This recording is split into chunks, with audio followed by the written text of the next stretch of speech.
Well remembered. And I'm going to share that.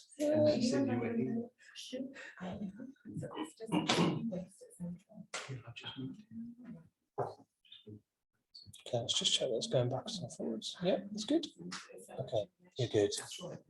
Okay. Shall we get rid of that? Got it? Okay, get rid of the goddess.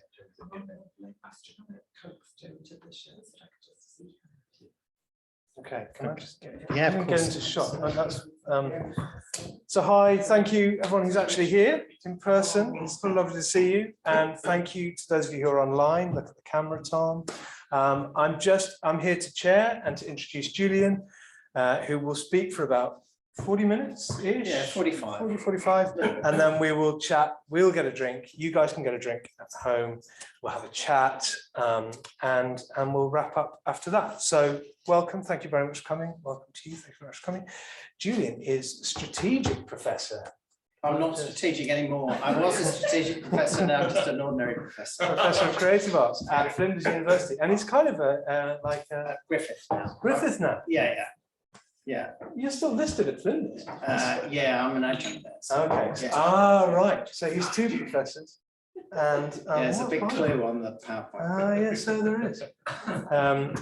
Yeah, he's a bit of an exemplar for us here because he's a proper theatre maker, a director and a dramaturg, an adapter of plays, a theatre historian, and a proper cultural studies person who understands policy and economics. And covers a lot of the things that we're interested in here. So we're really delighted that he's come all this way to talk to us. Julian, do it. Okay, thank you very much. Thank you, Tom, and thank you to Mary and the school for having me in and letting me have this gig.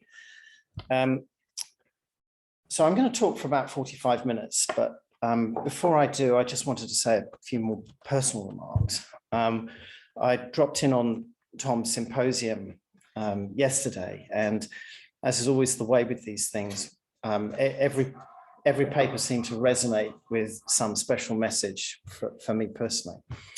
And many of the speakers were a little bit more forthcoming about who they were and why they were speaking about what they were talking about. And Tom said, planetary politics requires from us a located form of relatedness. And I wondered if that also includes time as well as space, and that we should try and own the moment we're in, as well as the ground on which we stand. So what I wanted to say is that the reason that I'm in London now is to scatter my mother's ashes. She died in November last year, on the day that restrictions were lifted. So she's a TV producer and always good with schedules. I was by her side at 3 p.m. and she passed at 6 p.m. So I've been away from London for a long time. And my first impression, like when I got back here a few days ago, was that nothing's changed. And then I thought, I've absolutely no right to judge anything. I have no idea of what you've been through these past few years, the grief or the loss or the anxiety. And COVID is an experience that almost defines the oxymoron that we have been through it alone together. And so that applies the other way. In this city that I lived for 26 years and rarely left, I feel like I arrive as a stranger. This paper is quite dry in many ways, but it's built on a more traumatized story. You don't have to think or feel anything, absolutely. I'm not looking to solicit a reaction, only to reintroduce myself to a place I once thought I knew quite well, but now I wonder if I ever did at all. The paper's a little bit longer than it should be. It's about 45 minutes rather than 40 minutes, but that's because I need to tell you some facts that you probably know, but I can't rely on you doing it. So there's a bit of COVID stuff in there. Let's start with this. Confronted by contemporary neoliberal crisis, apparently rooted in economistic or even nihilistic worldviews, The task for the researcher is not simply to impose critique from without, but to interpret critical events via the critical capacities of the actors involved.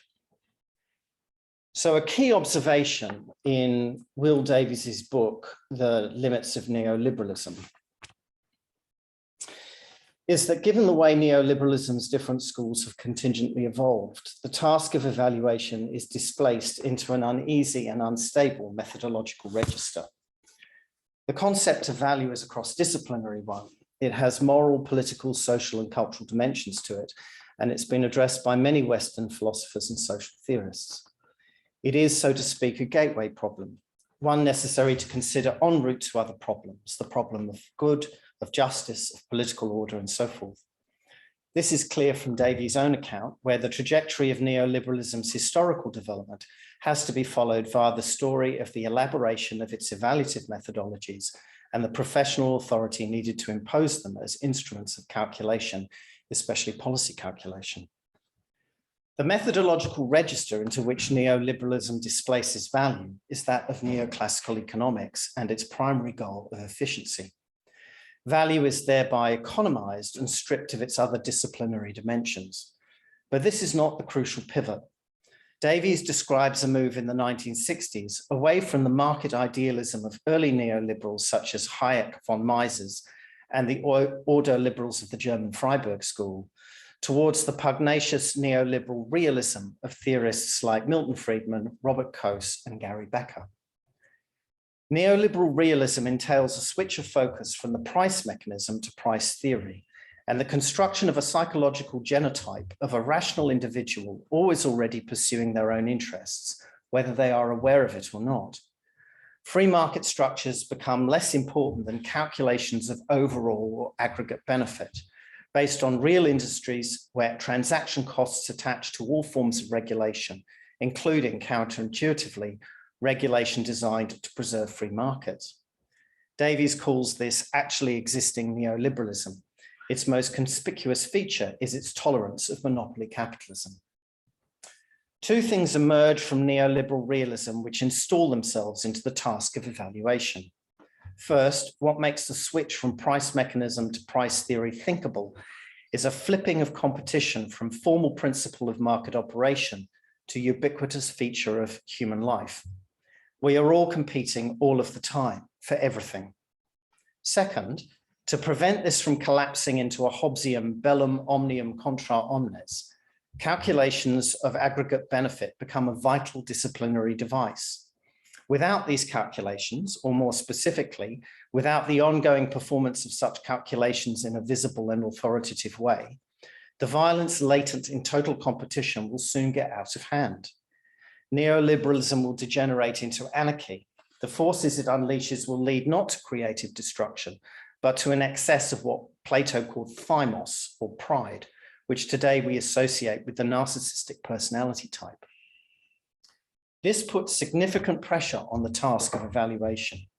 The moral, political, social, and cultural dimensions of value return to haunt economics as a Pepper's ghost, faint in formal presence, but influential as a set of background factors. This in turn forces more elaborate calculations of aggregate benefit to capture non-economistic dimensions of value. These are politically necessary because a neoliberalism that sees market-like structures in all walks of life claims to be able to evaluate any activity, however socially or ethically distinctive. In Gary Becker's words, economics is a comprehensive approach applicable to all human behavior, as extensive as the scope of its definition that emphasizes scarce means and competing ends. Davies identifies economists as the arbiters of a total competition society and the authoritative performers of the calculations of aggregate benefit needed to keep its latent violence under control. He argues that neoliberal realists radically underestimate the corruption arising from monopoly power, given that they allow economistic thinking to overdetermine other domains, especially corporate law and executive government. In a fungible scenario, the corrupt behavior associated with monopoly power promotes wider debasement of public life. If calculations of aggregate benefit cannot allow for background factors, if the forces unleashed by total competition pass the point of social control, if the concentration of economic wealth leads to a concentration in political power, and if economists are sucked into that concentration and corrupted by it, then neoliberalism will no longer produce a reality that holds together, in Davies' phrase. The problem of value is recast as a four-crossed knot, as a battery of techniques, a historical state of affairs, a political set of relations, and a moral dilemma, with the first capturing the others in a way that makes the task of evaluation at once codified, unpredictable, and terrifying. Evaluative methodologies are freighted with existential threat. As power concentrates across all domains, the number of people vulnerable to that threat increases. Sooner or later, the neoliberal worldview will face a crisis of legitimacy. How might this occur? Davies is right when he says that neoliberalism is not an ideology in the Marxist sense, a superstructure of beliefs distorting people's perceptions of their true interests. It is a system of general compliance. We accept its authority even as we reject its precepts. But neoliberalism does not require from us affirmations of belief. What matters is that we participate in its performative calculations, its monologic and fraught attempts to demonstrate aggregate value. If its methodology cease to be convincing or to be performed by convincing people in a convincing manner, then the social, political, and cultural dimensions of value held in check by economistic thinking will spill into the public domain. The problem of value will rupture in a zone of pluralist dispute, with new demands, new voices, and new approaches, some controversial, some incompatible with others, seeking validation. The rest of my paper reflects on this scenario from the perspective of arts and culture. The phrase I want to grapple with is crisis of value. My empirical reference is a set of 14 interviews conducted with Queensland artists in 2021, in the second year of Covid-19 pandemic. But the presentation of what economists would call my data and sociologists my cases is geared to a conceptual end. I want to discover what constitutes a crisis of value for arts and culture at the present time. A place to start is by talking to those who might feel they are in the middle of one and attempting to identify traits to instantiate the category. We will then have sharpened for use one idea for when neoliberal evaluation starts to delegitimate. I put forward no view of when this will happen, or if it is happening now, or whether, as Wolfgang Streeck maintains, neoliberalism faces, quote, a multiplicity of infirmities, each of which will be all the more untreatable as all will demand treatment at the same time. I seek only to investigate the phrase crisis of value for further research purposes and ask if we can apply it to what is happening in the Australian cultural sector now. Davies gives no definition of value, and this is reasonable as his focus is the intellectual resources mobilized when evaluation is displaced into an economistic register. It is my focus too. Neoliberal concepts of value as these relate to arts and culture already has a substantial research literature. The challenge is not to rehearse another external critique, but to investigate the factors at play when we submit to its methods, though grave doubts about their meaning and efficacy are held by us who comply. If neoliberalism is at root driven by economics disenchantment with politics, Davies asks what happens when there is disenchantment with that disenchantment? What occurs when evaluative methodologies stop making sense and become, quote, a groundless mathematical babble? In contrast to the word value, Davies advances a specific understanding of crisis. This is just as well because it has suffered the opposite semantic fate. Where value has diminished in its associated meanings, crisis names a vast array of different relations and situations. In 1987, R.J. Holton complained that the idea of crisis has become so massively overinflated with rhetorical significance to have become devalued in its analytical specificity. Once virtually everything is perceived to be in more or less unending crisis, the possibility arises that we are losing the capacity to discriminate between social pathology of breakdown on the one side and social normality and social order on the other. It is an important caution, but does not lessen the need to treat crisis phenomena with utmost seriousness. As an example of how we should not mistake lack of clarity in the term with an absence of the forces it seeks to capture, we only have to consider Holton's rejection of a crisis in Eastern Bloc communism just 18 months before the fall of the Berlin Wall. So Davies draws on Immanuel Kant to frame crisis as a historical juncture at which a collectively avowed rationality is assessed, amended, and if necessary, superseded. He refers to a cycle of certainty, doubt, crisis, judgment, resolution, certainty. So crisis has a heuristic function. A given worldview is subject to a reality test and critiqued for its adequacy to events. For neoliberalism, this has a methodological focus, and Davies' account of the impact of the GFC and how neoliberalism helped preserve the concentration of power with which it was by then mortally entangled is one of corrupted measurement techniques. He writes, economistic methodologies lost their aspiration to transcendental finality and served as instruments of more naked power struggles. This had a self-fulfilling quality. Given the centrality of evaluative methodologies to really existing neoliberalism, the negative consequences of the GFC were accelerated by the very techniques used to manage them. The result was performative collapse. So what remains is a set of political rather than economic problems. The last chapters of The Limits of Neoliberalism are concerned with how these emerged in the austerity period, changing the arguments for neoliberalism normatively. It is a period we are living through still. The impact of COVID, and in the UK Brexit, has only added to its ironies, contusions, and acts of diktat. Davies calls this formation contingent neoliberalism and sees evasion of critique as essential to its survival. This fits with other contemporary understandings of crisis, such as Streeck's crisis sequence and Laurent Bellant's crisis ordinariness. In the former, the crisis of neoliberalism is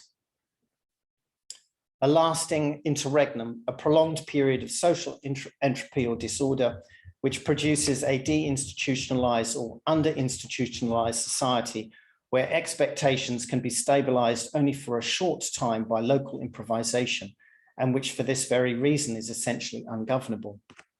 In the latter, crisis is more personal. Berlant writes, amidst the rise and fall of quotidian intensities, a situation arises that provokes the need to think and adjust. Why do things feel on the verge of something dissolving, snapping, wearing out, overwhelming, underwhelming, or just unpredictably different? To think is not especially joyful here. It emerges as an ethics of mindfulness for a public intimate because they're experiencing together a shift in atmosphere. So as contemporary thinkers grapple with how crisis applies to 21st century capitalism, arts and culture present as a limit case for neoliberal evaluation. The fit between performative calculations of aggregate benefit and creative arts activity is so poor, it has always required a conceptual workaround. In the past, this has taken the form of either claiming culture as an exception to efficiency audits or as a case of market failure. There is a third option, however, which matches the analyses offered by Davies, Streeck, and Bellant.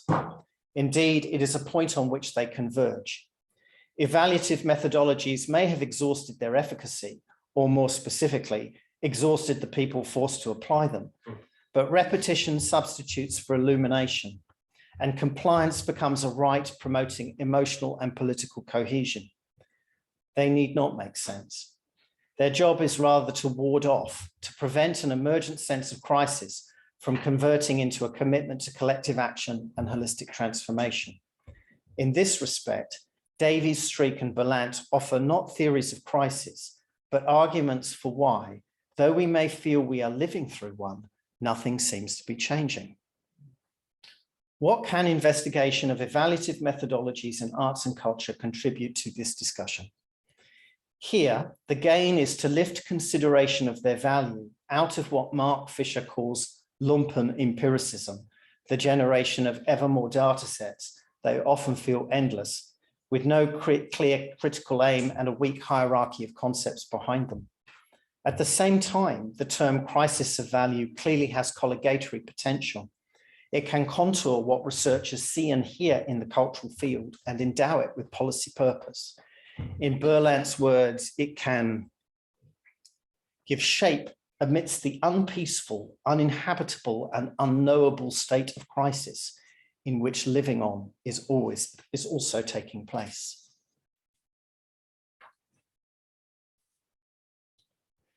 So I now turn to the interview-based project I began in August 2020 and which then faced a year of COVID delays.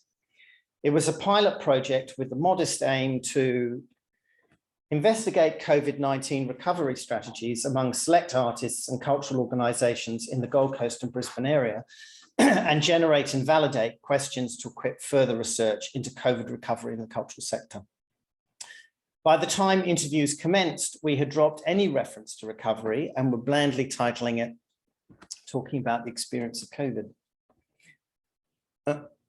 14 one-hour interviews were conducted from September to December 2021.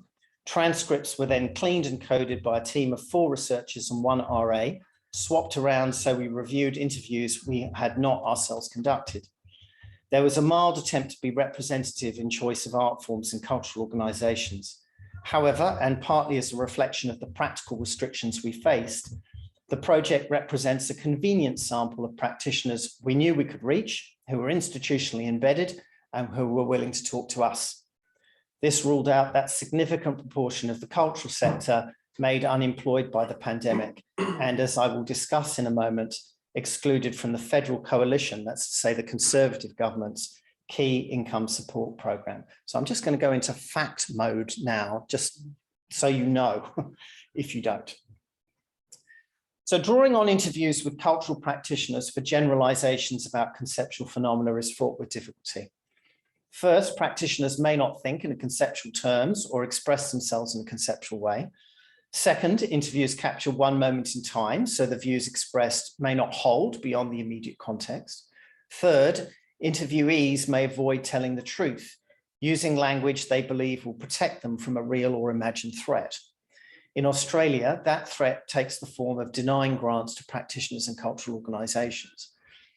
In over 3 successive federal coalition governments from 2013 to 2022, this threat was explicitly made on a number of occasions.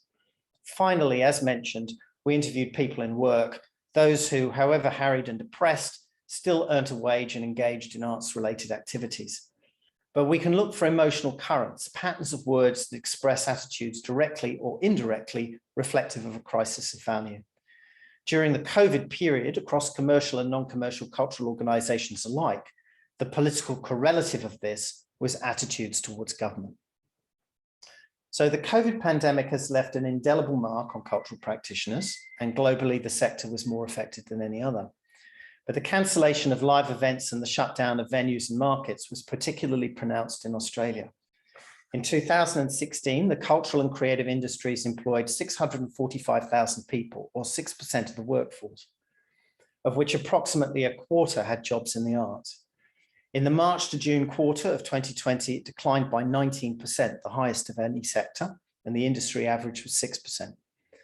Practitioners were forced to seek alternative types of work, but as the country went into lockdown, these evaporated. The 90 million JobKeeper wage 900 million JobKeeper wage subsidy program, the federal government's most significant stimulus measure, was introduced in March 2020 to provide $1,500 fortnightly payments to impacted employees. By April, it was supporting 850 organisations and paying 3.3 million working Australians a wage in the absence of normal business operating conditions. Most of the arts sector's 193 workers, however, were not eligible for payments. The federal government introduced a 2-tier system based on full-time and part-time employment prior to the pandemic. This resulted in a tapering that excluded many cultural practitioners from support and compounded the decline in federal spending in the sector that had been happening since 2007. So there are many ways to frame the experience of COVID-19 for the Australian cultural sector. but from the perspective of this paper, it may be seen as a major disvaluation event. Loss of earnings, loss of activity, and loss of policy visibility are a significant trifecta with no precedent in the nation in the post-1945 period. It is hard to think of an event more damaging to the standing, stability, and self-image of the sector, or one which a government handled so badly.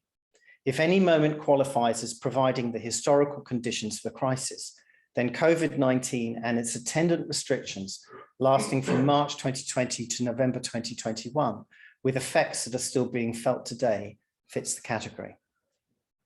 So I now present some data from the project, and my team and I are at the beginning of our analysis, and so I can advance no robust findings. However, one thing is clear. Despite frequent talk of a crisis in the media, and despite the catastrophic impact of the pandemic on the cultural sector, no calls for collective action and holistic transformation occurred, which is not to say that emergent signs of crisis are not discernible, only that, like Davies, Streeck, and Ballant, explaining why a crisis is currently not occurring is an essential part of clarifying the concept. No doubt there are a range of broad social factors that can be advanced to explain it, but my focus is on the task of evaluation specifically. In my concluding remarks, I propose a framing of evaluative methodologies that sees them as embedded social practices with two distinct but interdependent dimensions, only when there is a breakdown in both dimensions do the conditions for crisis of value appear.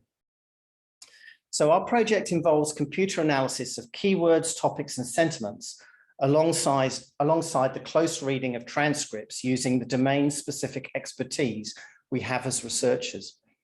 I should say we're all practicing artists. My background is in the theatre. My colleagues are a classical musician, a popular musician, a music producer, and a poet. We have direct experience of the life world inhabited by our interviewees and plan to draw on it to interpret the lexical meaning of what they have said, and more importantly, what they have not. There is another story behind the surface facts of the COVID narrative. Our project has as its real aim to understand what the deeper story might be. So now here's a few slides. So these are the 13 questions put at interview. No others were asked to make responses as comparable as possible. The questions were either flatly descriptive or very broad. Interviewees were provided with the questions in advance. There was no attempt to surprise them or solicit information they were unwilling to give. I've highlighted in bold two government-related questions that might be considered leading ones, but given the context of the ongoing pandemic, it would have felt odd to leave them out. Note that none of the questions contain the word value or evaluation, and we steered clear of these concepts, knowing that if they appeared in the transcripts, it would be because the interviewees chose to use them. So this is our metadata table, allowing us to keep track of the different features of the interviews and bring them into alignment for the purposes of analysis. A table like this for a research team like ours is more than a bucket into which to dump basic information. It is a resource we will return to repeatedly to ensure that we're comparing like with like. In the jargon, it helps us return to our cases and gives us a basis for determining whether a jazz musician who talks about uncertainty means the same thing as a festival director or the head of an agency for disability services. So a step concurrent with the digital analysis of the interview transcripts is the by-eye assessment of what interviewees were saying. So this acts as a control on computer-generated results and as a springboard for further interpretation. So as part of the analysis phase of this project, we took each interview question separately and generated commentary on how it was answered across the 14 interviews as a whole. So here is the commentary generated on questions 6 and 13, which are the ones I identified as leading ones a moment ago. And note how the word value crops up in the responses to both questions. Okay. This is the first computer-generated visual, a word cloud. It's a scene setter only, since the semantic and sentiment context is absent. However, it suggests what is on the sector's mind, namely people and work. and presumably, given the high unemployment at this time, the lack of connection between them. So I'm going to return to the word work shortly, because I think it holds the key to why the pandemic did not prompt a crisis of value. The paradox then becomes, if work is central to the sector's thinking, yet jobs are non-existent, what is being referred to? So this is part of a word frequency table, and by reading along the x-axis and y-axis simultaneously, it shows how often and in what combination terms appear with each other. The full table contains 40 terms, and this one contains 20 terms. So the deeper the red color, the higher the number of times words occur singly and in combination with each other. So given that value is not a term in the questions put at interview, it is significant that it appears as one of moderate frequency in the responses to them. It's about halfway down. This is a latent semantic analysis diagram. It shows the similarity and difference in language use between the 14 interviews in terms of phrasing, grammar, and style, which is the background text matching software to turn it in and programs like that. So a positive score up to 1.0, shown as red, means the interview is similar in language use to the overall set, and the negative indicates difference. The important observation here, and it was remarked on by the digital analysis team, is the convergence of rhetorical style across the interviews. So these are practitioners in different art forms in different parts of the country. Some might know each other, but most will not. Such convergence is highly unusual, even amongst a small sample. It indicates that the way in which the experience of COVID is being cognitively processed in the sector has a strongly uniform quality to it. This is a sentiment analysis graph. The 6,000 at the end of the x-axis is the number of phrases analyzed from the full set of interviews. The y-axis runs from a maximum 1.0 to a minimum minus 1.0, and the standard divisions are positive, neutral, and negative. Between 0 and 1 tends towards positive, and between 0 and minus 1 tends towards negative. So this diagram shows an average of 0.2, which is that big arrow there, big red arrow, which is enough to say our interviews tend towards positive.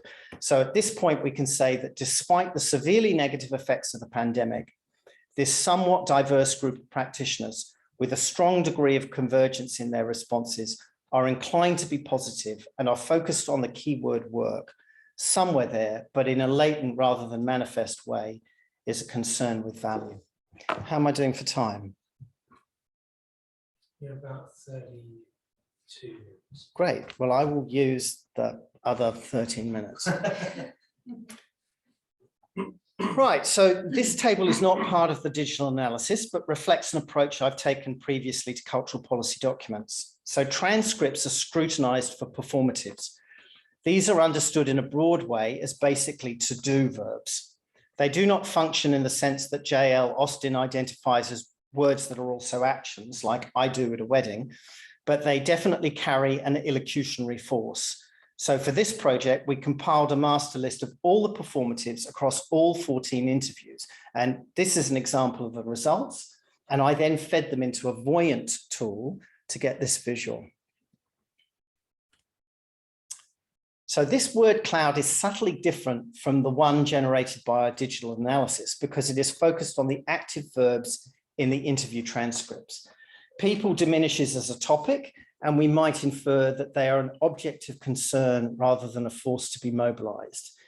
In its place, we have a series of tending towards positive to-do verbs, to develop, to make, to be able, to build. Taking this exercise one step further, we can plug the term work, now active, to work, back into the transcripts to see how practitioners conceive work at a time when they are severely restricted in doing it. And this is what you see. And this is my classification of these comments and the RA's by-eye assessment of them. So if you've been sitting there for the last 10 minutes going, oh my God, how many diagrams has he got? This is the rabbit that comes from the hat. These ones particularly on the right. And this is what Ben, my RA, said. Regarding work, you might have noticed this appears in two senses, one relating to the core purpose of the organization, one relating to the work it took to survive the situation. And then my rough notes on these, which is not going to win any prizes, but I think it's important. This is what you get. These are practitioners who don't expect much from government. These are practitioners who don't look to government, even when the government is the only effective institution to look to. These are practitioners who do not, on the whole, contest government decisions. Even in extreme situations, they comply. And this is the key one for me. These are practitioners for whom the feeling of powerlessness is more unwelcome than the reality of powerlessness. And finally, these are practitioners for whom survival is an achievement in itself.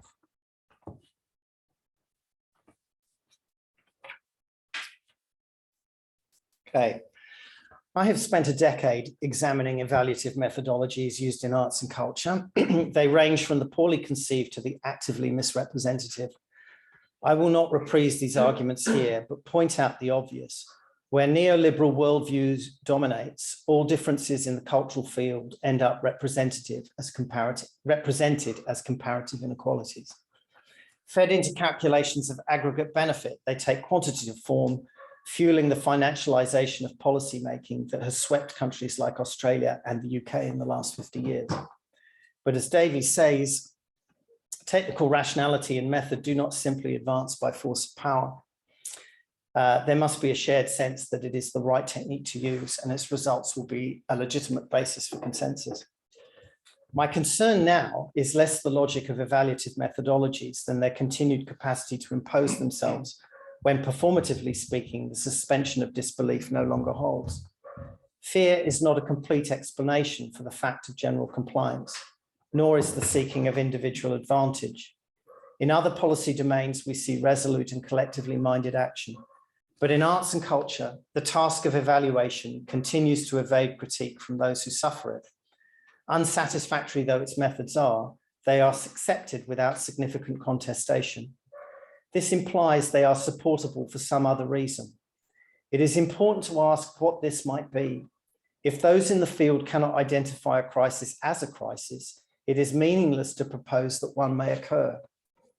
I will put forward an argument that might explain why the pandemic for the Australian cultural sector did not convert into a commitment to holistic transformation. I make a case rather than proving one. It's semi-speculative, but hopefully it frames the term crisis of value in a useful way for discovering the deeper story of my 14 interviews.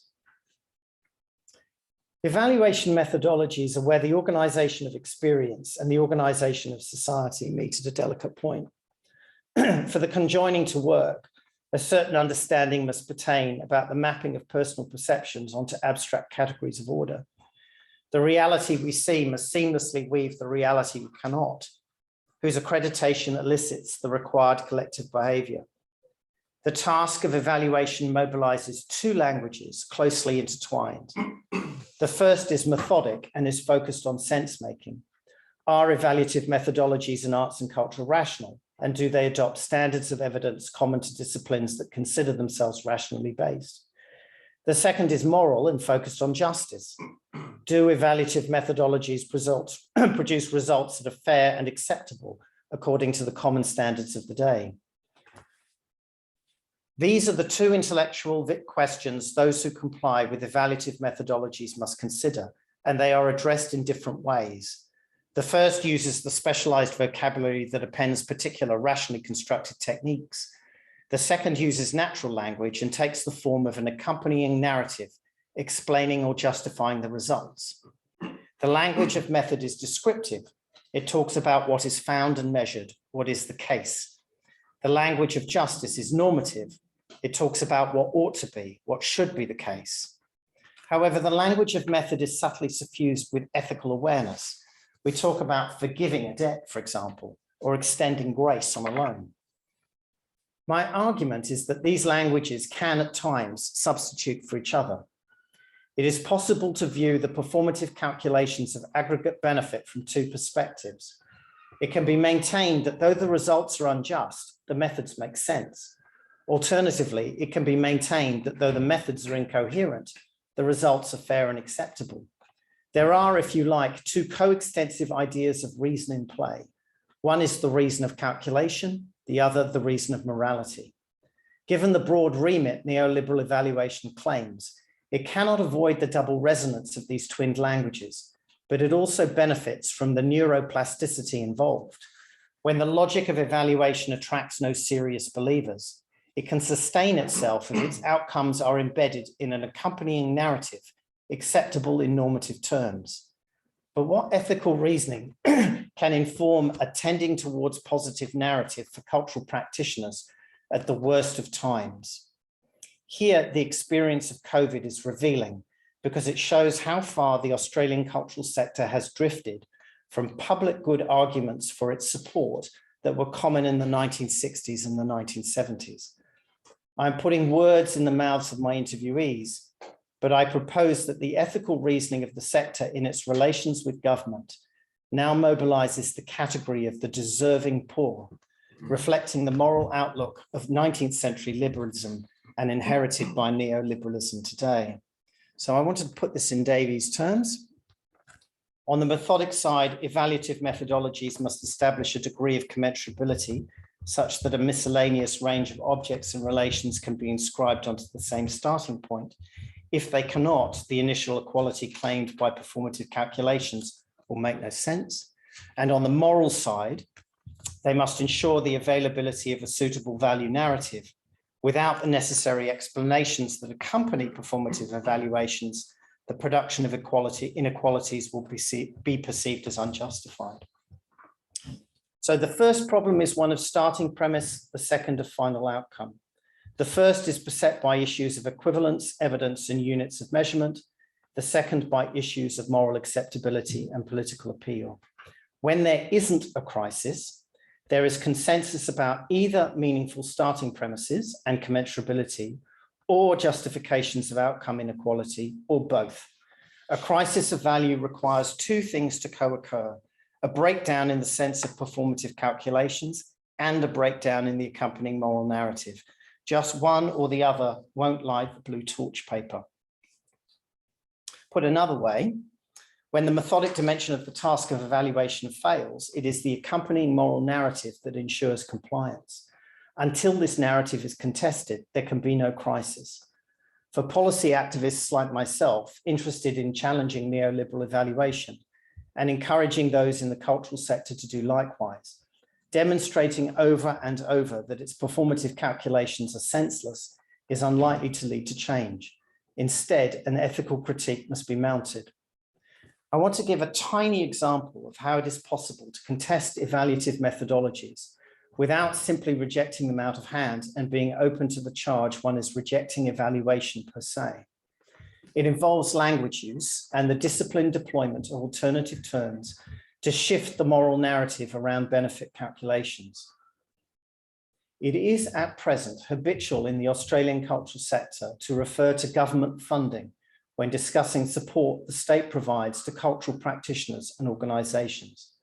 50 years ago, the standard term was public assistance, one with a different set of connotations. As an operator of capture, public assistance resonates with public good arguments for arts and culture, which in the 1960s and 1970s were the dominant way their benefits were conceived.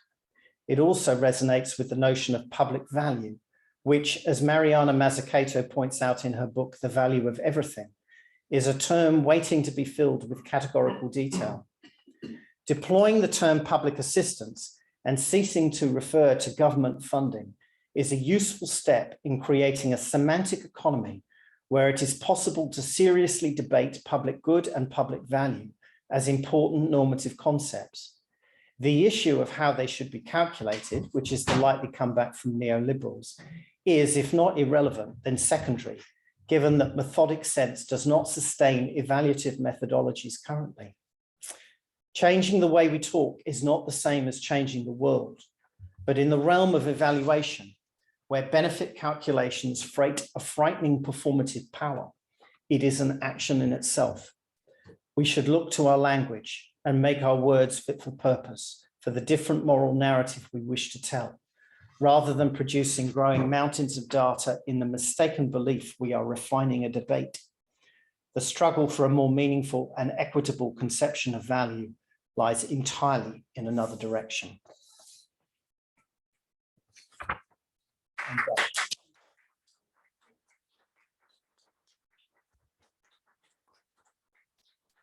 I feel I should be applauding you. Thanks, Julian, that was great. I'm just going to unshare and move us around so I can be here. So there's some more to follow. Thanks, madam.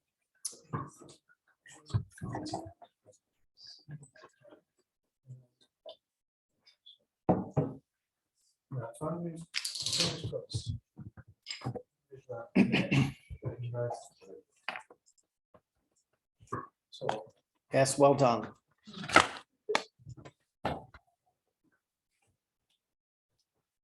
okay, so we're slightly in front of pictures of ourselves. Yeah.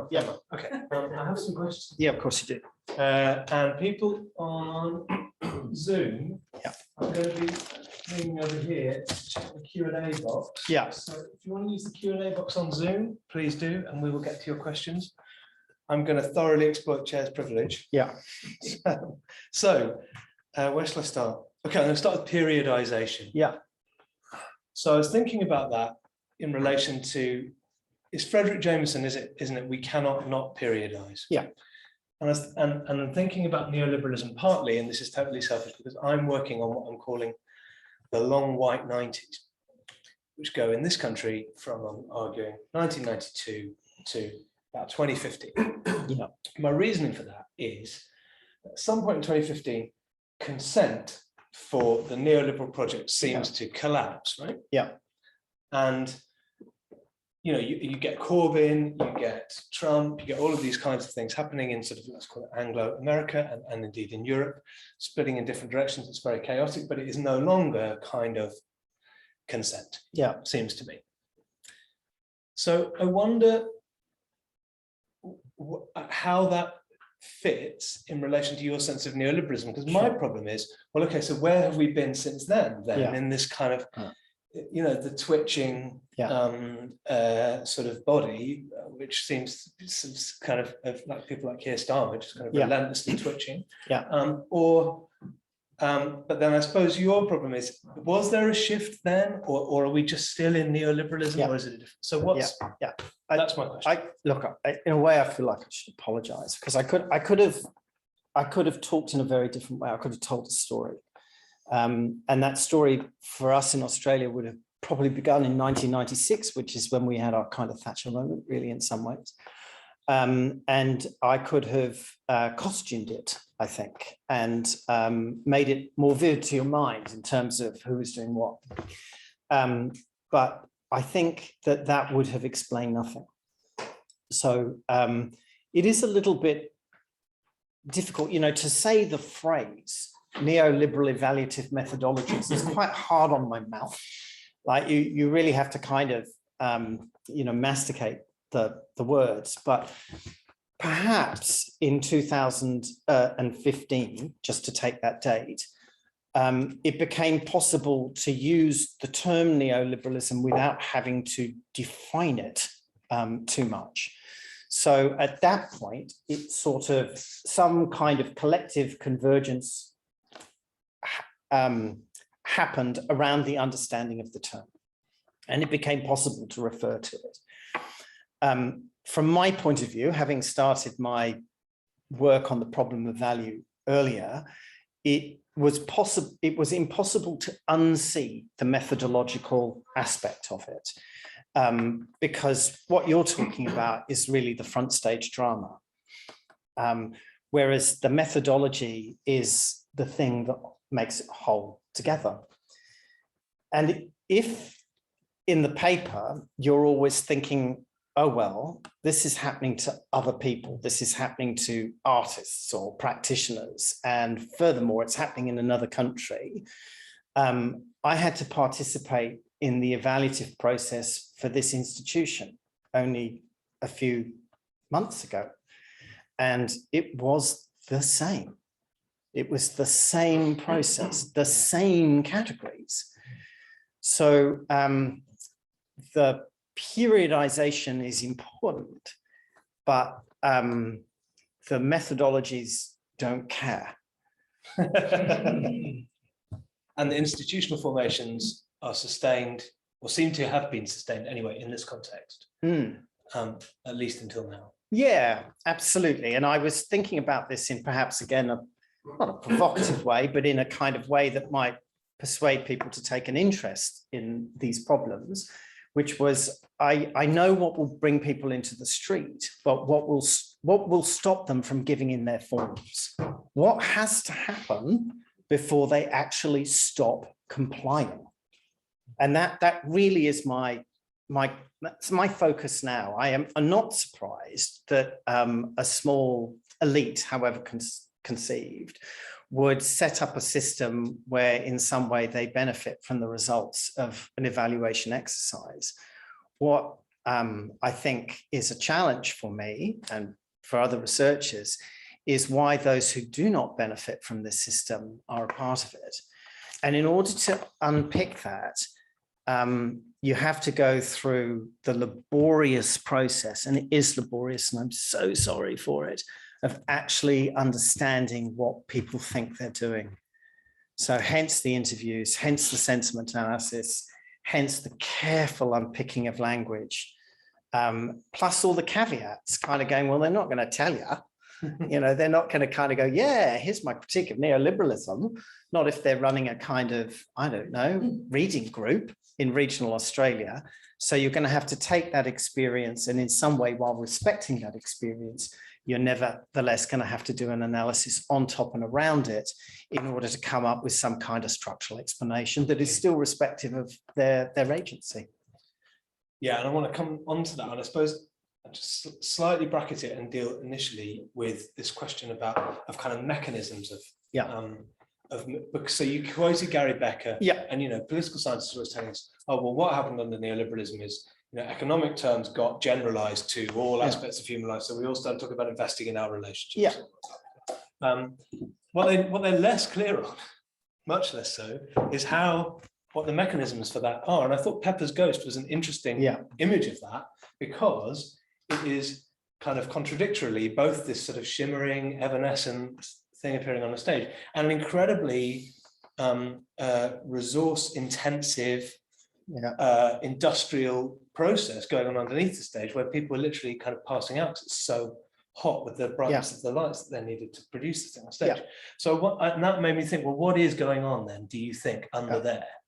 In the sort of furnace which is producing that, and does this data tell us about, you know, what those kind of the lived experience of those processes? I would have to go a lot further, and I will have to go a lot further if I want to say something kind of meaningful. But the take home is that there is no sense that these people think that those methods are rational. They don't think that. They just go, they're bollocks, and they carry on regardless.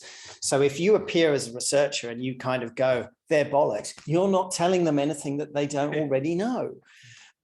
So the question that you kind of go is, okay, well, why are they going along with it then?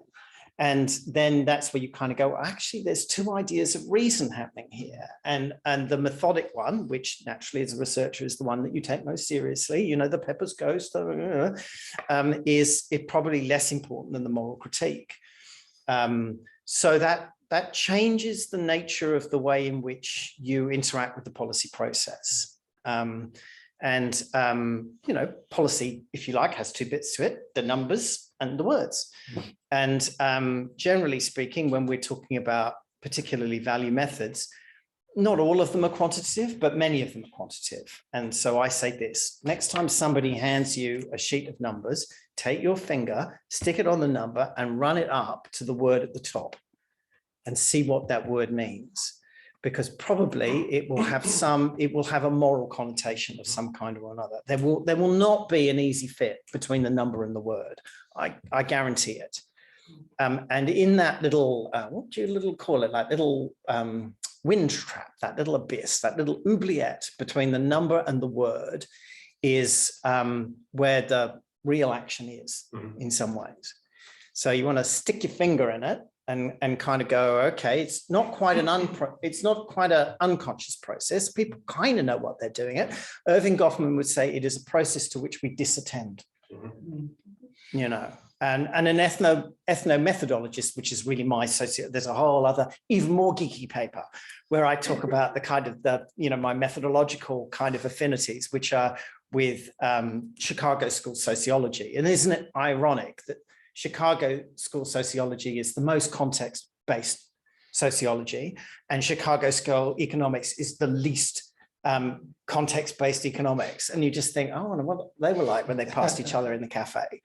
But ethno-methodologists would kind of go, this is part of the ubiquitous behavior that we don't focus on because we are so focused on what we think are peak moments of confrontation, peak things, whereas actually it's the habitual behavior that we have to change, and the habitual language, which is why I ended at that point with language use going, don't use the words. Don't use government funding because it's not the government's. You know, just walk it back and use the term you were given with in 1968, which is public assistance. And you were given it for a very, very good reason. So, you know, if it is one of the things that we can do, it doesn't have a cost. We can just be more careful with how we describe things, which as researchers we should be doing anyway. We should not be using the policy terms that we are given by governments without, you know, serious clinical hygiene. Can I just say something on that? Yeah. It's just right on the tip of my mind. Absolutely, Julian. And I think the tracing up of the data to the term, that gap, the UPX, you call it, is right. In a meeting in the last fortnight, I said, what would it mean for us to refuse to return our HESA data, Higher Education Statistics Agency data, because it categorized people as BAME? Yeah. I said, if we want to really repair and undo and remake what it means to understand the community and culture of the school, do we just not return that data? Yeah. Because when you trace it up, you get to Black and minority ethnic. And that's the interesting thing we need to unpick, not the numbers underneath necessarily. Yeah. But the challenge there, of course, is the threat of folding in with a set of aesthetic and ethical kind of locations and values around how we frame who we are and what we do. Totally. And essentially, the existential threat is an organization like ours and any others in HE cannot exist in the UK outside of that realm. Yes. Which is itself a kind of frightening neoliberal model. Well, it's terrifying. I mean, you know, in all the boring words, there were some interesting ones there. And, you know, that these methodologies, I'm sure you feel it, you know, you're filling in the form and you're like, if I fuck this up, I'm toast. So, you know, the kind of, I remember my son, when I first started looking at this problem, my son was only about 11 years old, and he described it as kind of boring in a really kind of disturbing way. And it kind of is. It goes from numbing you to keeping you awake at night. And that combination, plus the fact that it blends into the background, you know, that it doesn't leap out of the street as something that you can dramatically contest, means that it's dangerous.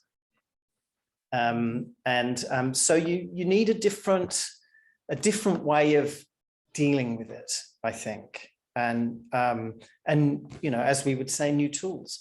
And withholding data, I think, is one of those tools.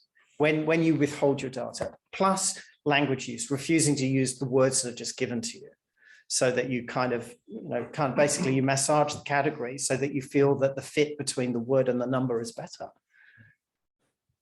Yeah, and of course, we all know the first rule of research funding is you use the words that are given to you. Yes, totally. So, absolutely. Yeah, it is a trap. Paul, I wanted to add, just in terms of that sense of danger, I wondered if within the participants in the interviews, was there any sense of hesitancy to discuss it and how that qualitative experience came across?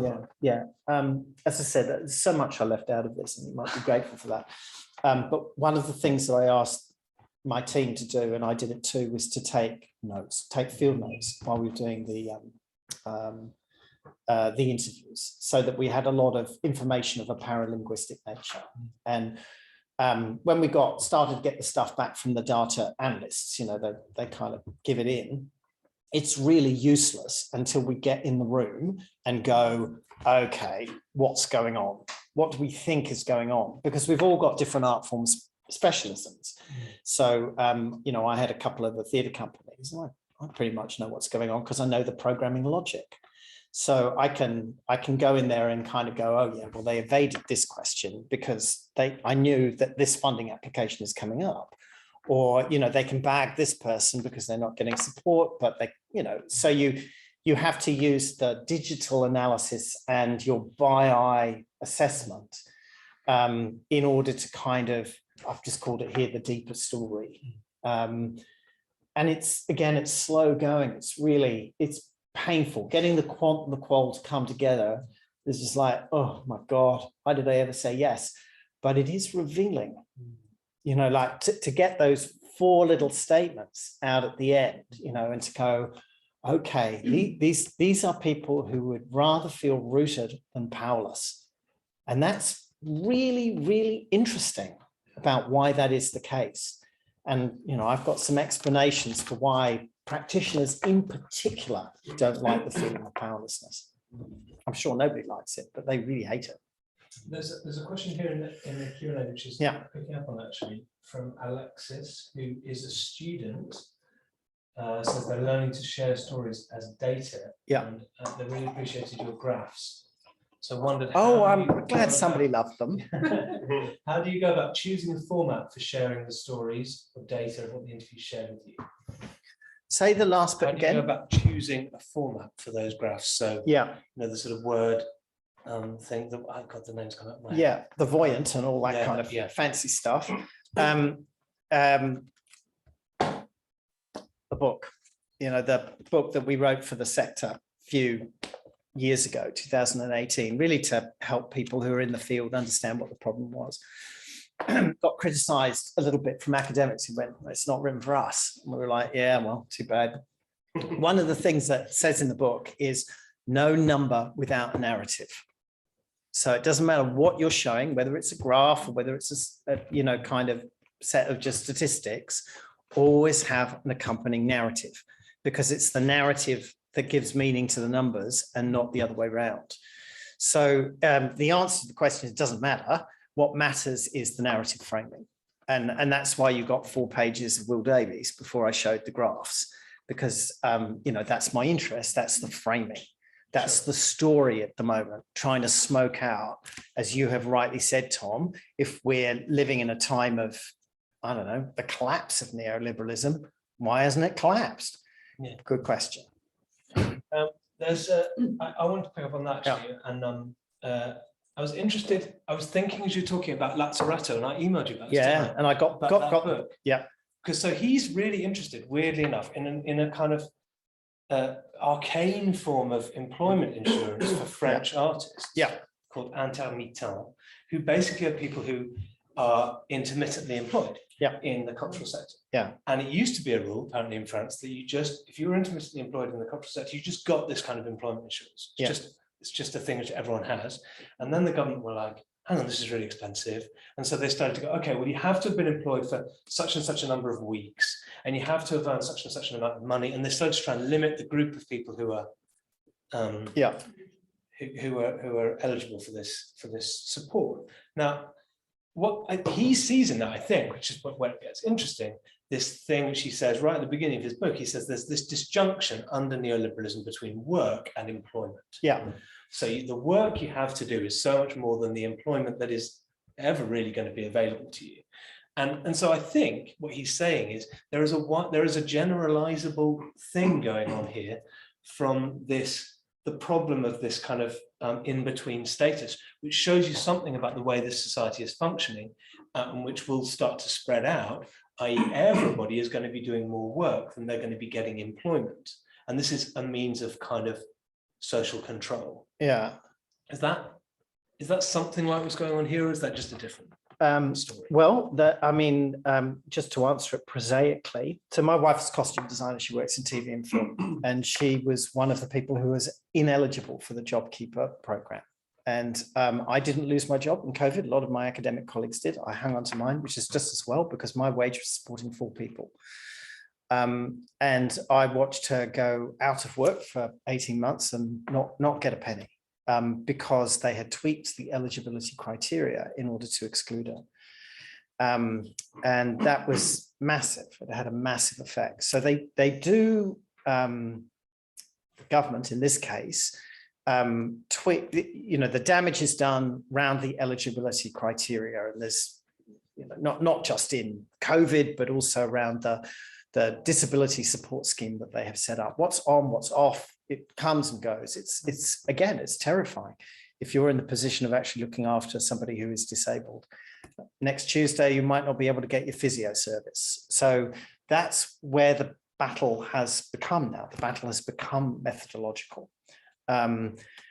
Why is it being conducted in that way? Is it just money, or is it, kind of something else? Is it because work has a kind of aura about it? And we're in some weird Weberian space where the spirit of Protestant capitalism is kind of turning green and trying to keep everybody just working, but not employed, sort of. I don't really have an opinion about that. I'm just like, well, I'm still trying to work out how we are going to deal with the fact that this is where the struggle is now. And it really is.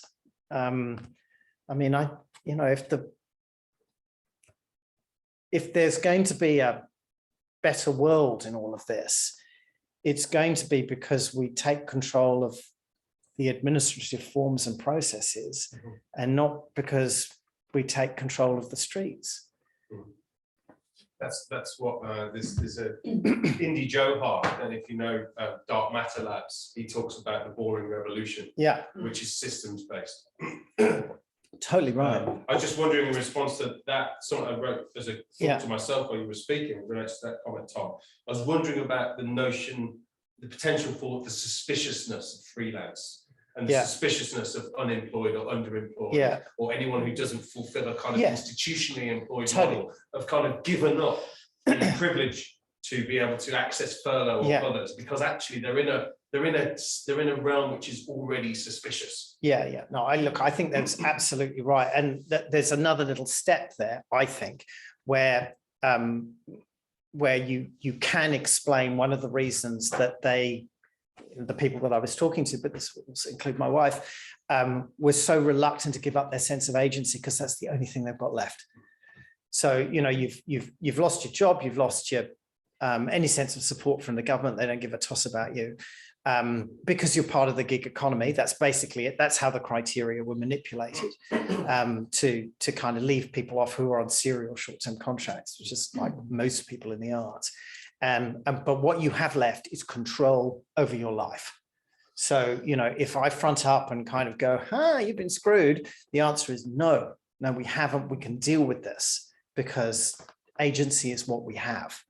So that's the last thing to go, which then becomes a sort of paradox, really. It plays into a kind of hyper individualized kind of model, doesn't it? It does. It does, absolutely. So, but it's hard to sell a message to people that they're helpless and they should engage in structural critique because they're like, can you spell that?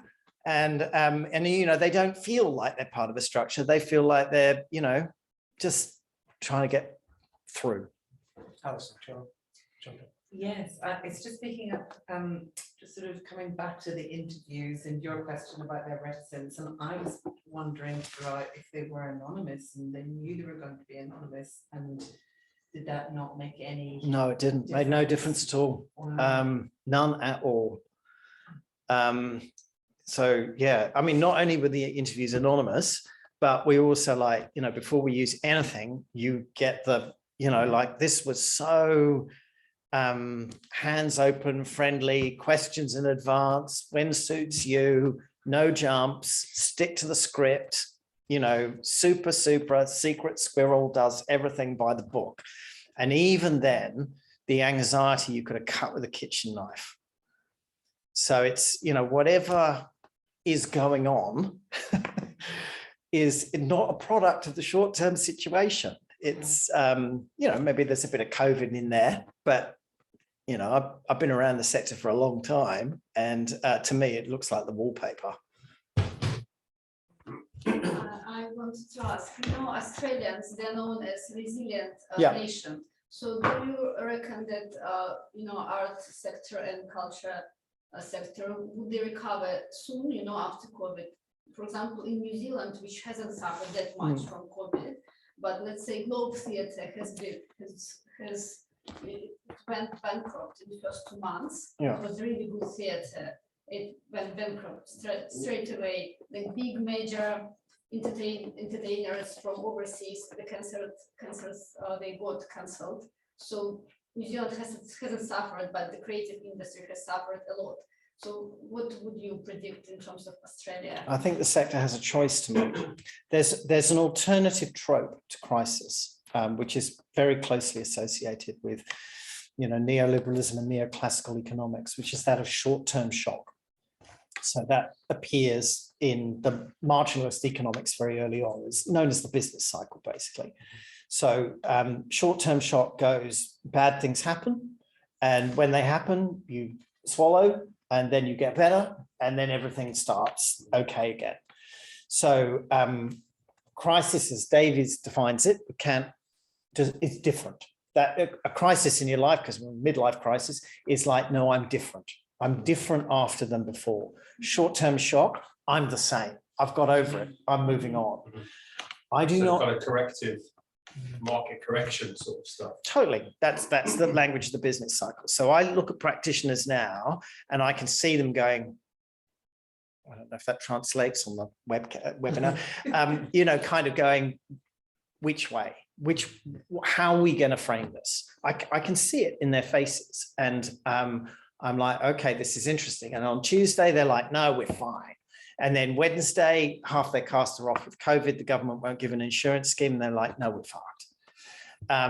So you can feel the vacillation. And of course, everything else is happening around. It's not just COVID. For us, it's, very severe climate change. 12 million hectares burned to the, that's I don't know how many hectares Britain is, but probably the size of Britain. And floods, like I'm in Queensland at the moment, floods killed 9 people 4 months ago. And what flies too, right, in Queensland? Exactly right. So you can see them taking on those events and going, how does this play?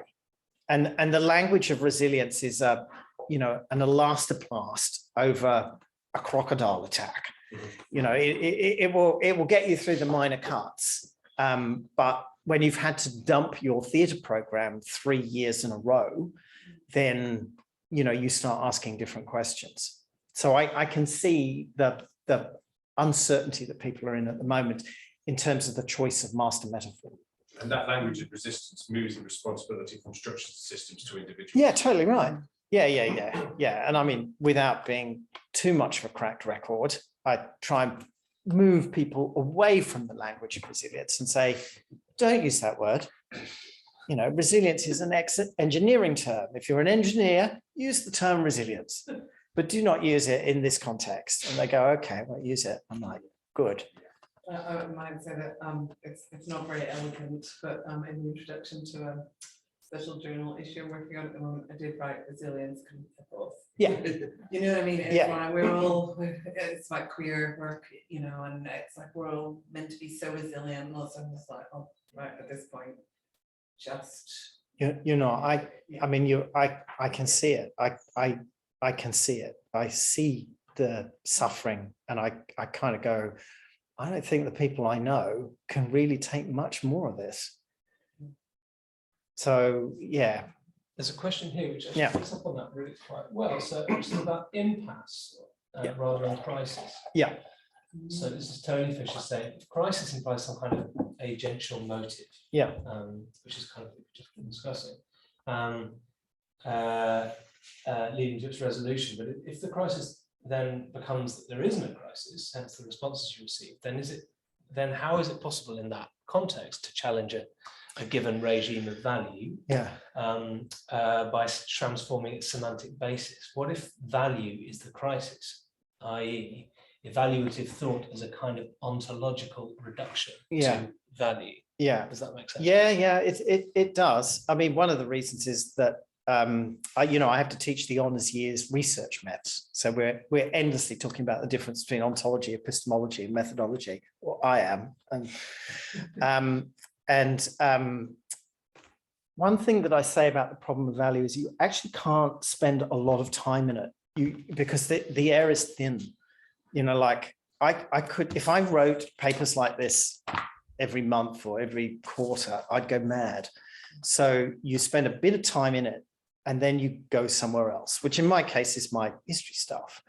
And then you come back to the problem of value with an experience that comes from somewhere else. And the problem of value, like a piece of blotting paper, soaks it in. So it maintains an ontological space without being an ontological object.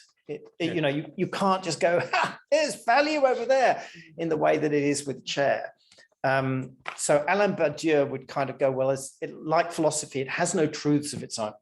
It's not a category of truth. It's something to which you have to live a truthful life. And then value comes into it as a sort of set of relations. So in a way, Tony's absolutely right. By kind of taking it in the way that it has been taken and removed. And when I say removed, I'm not talking metaphorically. I'm talking like when you fill in a grant form, you describe what you do. And then on page 7, it's the value of it, evidence of value. So we're talking about the physical removal of these two things. And it's absurd, because the value and the activity are absolutely indistinguishable. So we've kind of made a false ontological move that has incredibly crap methodological consequences. And the only way we could possibly get back to it is to kind of let the notion of value and values talk to each other again.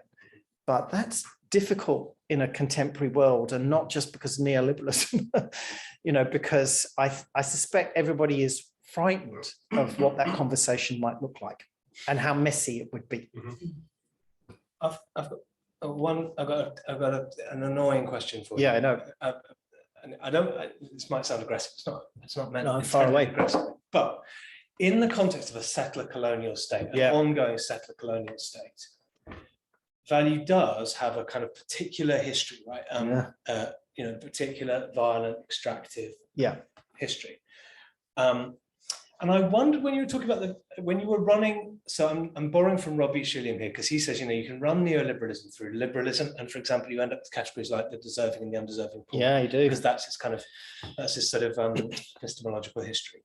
Or he says you can run it through eugenics. And then you get categories like, as he says, orderly independence. And I was interested when you were describing those people, those artists at the end.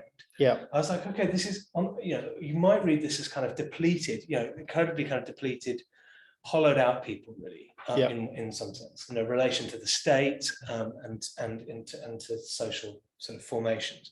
But you might also describe them as the kinds of orderly, independent people produced by kind of eugenic and settler colonial projects, right? Where what is valued is not your not the fact that you're part of a kind of body politic, not the fact that you're a kind of social being, but the fact that you're capable of, in an orderly way, maintaining independence, kind of at whatever cost.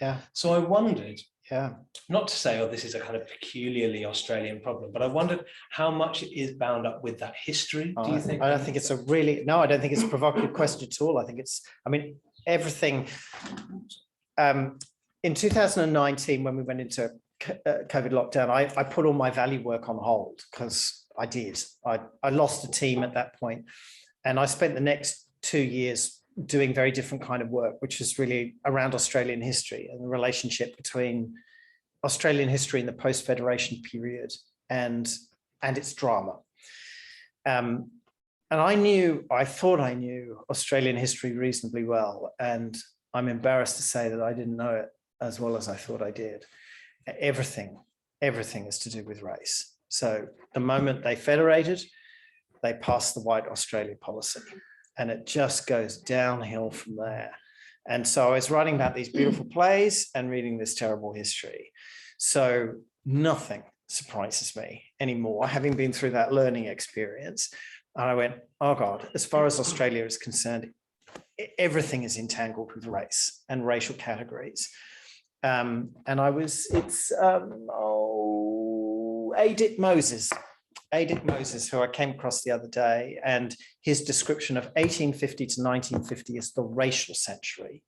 And I think I was not surprised to kind of go, oh, an Australian, kind of identified that, because I think it explains a lot for us in terms of how we are then seen and positioned and how we position ourselves. And I think that that is a very significant part of the political ordering in Australia, absolutely, without doubt. And then maybe, I don't know, as far as kind of what I've been talking about, which is neoliberal methodological kind of things, it will take that, it will absorb that, it will use that. Any kind of distinction making that a society is making, it will suck in and weaponize, and then hide, because one of the things about quantitative data is that you can take a whole load of very, very different things, and the moment you turn them into numbers, you can't see their distinctions anymore. It's you have created the equivalence through the very method that you have used, and that becomes then difficult to track. So you've got to smoke out the politics. And again, then you're back to the boring revolution again. Then you're back to kind of undoing the forms.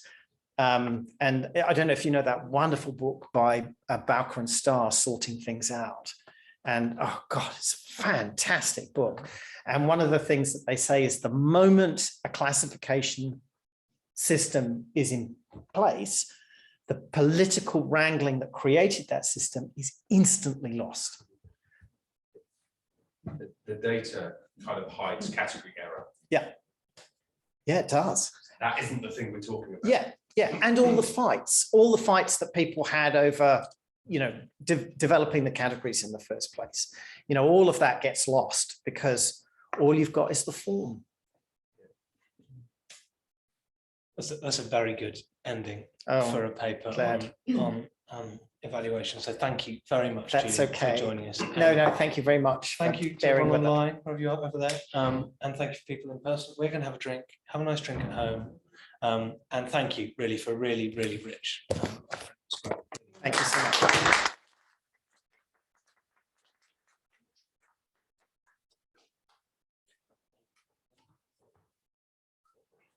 Thank you. Thank you so much. No,